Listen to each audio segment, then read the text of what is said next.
So, is the inner child our ego? This is the question that I was asked the other day, and I thought it was a great question, especially one that is able to be answered whilst we're in the middle of this three-part Healing the Inner Child series. So I will go into this in more depth in part two of Healing the Inner Child, because that's coming up on Thursday, the 14th of November. So just to introduce this concept here, the inner child, some would see that as the subconscious, the parts of us that are stored in the body.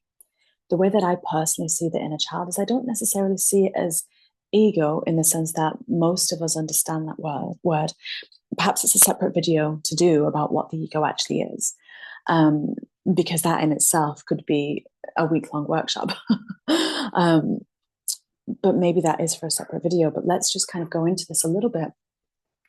To me, the inner child is our experiences. It's our experiences, and it's the emotions that we felt that haven't completed their cycle.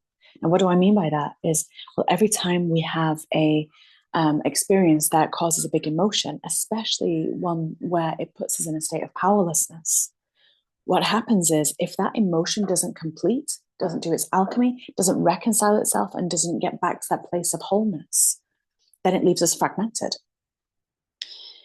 From that place of fragmentation, those emotions that we felt that are so big and so heavy and so scary to face and to feel, they kind of get encapsulated, kind of get locked away, stored inside us. And in that instant, there becomes a part of us that is created. I would say that this part that is created is more the ego than the inner child, because the part that is created associated with that is a pattern, a behavior, or a protective mechanism that is created by the mind in order to stop us feeling the emotions that we couldn't reconcile in the first place, that we couldn't process. It stops us going near those types of emotions. Oh, no, we didn't like that emotion. Remember, we put it aside, we estranged it, we exiled it, we locked it away, hid it in a bubble. And so we don't want to feel that ever again. So I'm going to now create this behavior. Maybe I'm going to disassociate, or maybe I'm going to dismiss, maybe I'm going to project, maybe I'm going to just talk incessantly, and just say that that's part of who I am. See, that becomes our identity. That's more of what the ego is what we identify with.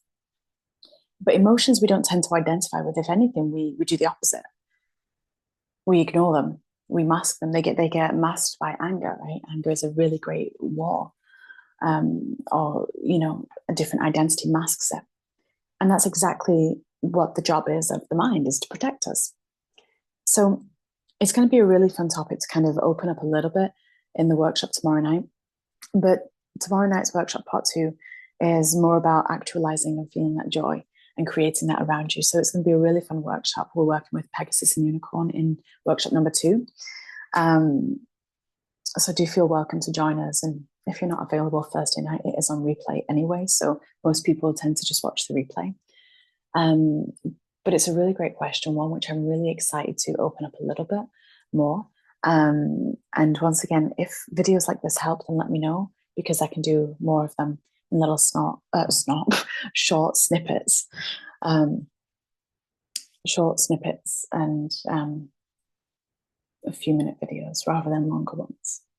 So sending you all so much love. I hope that helps. To me, the inner child is more experiential than it is ego. It's the protector parts of us that get formed, that form then the ego, because they form our behaviors, our patterns, and things that stop us from actually feeling. So yeah, great question. Thank you to the beautiful soul who submitted it. And I look forward very much to seeing you all on Thursday night, the 14th.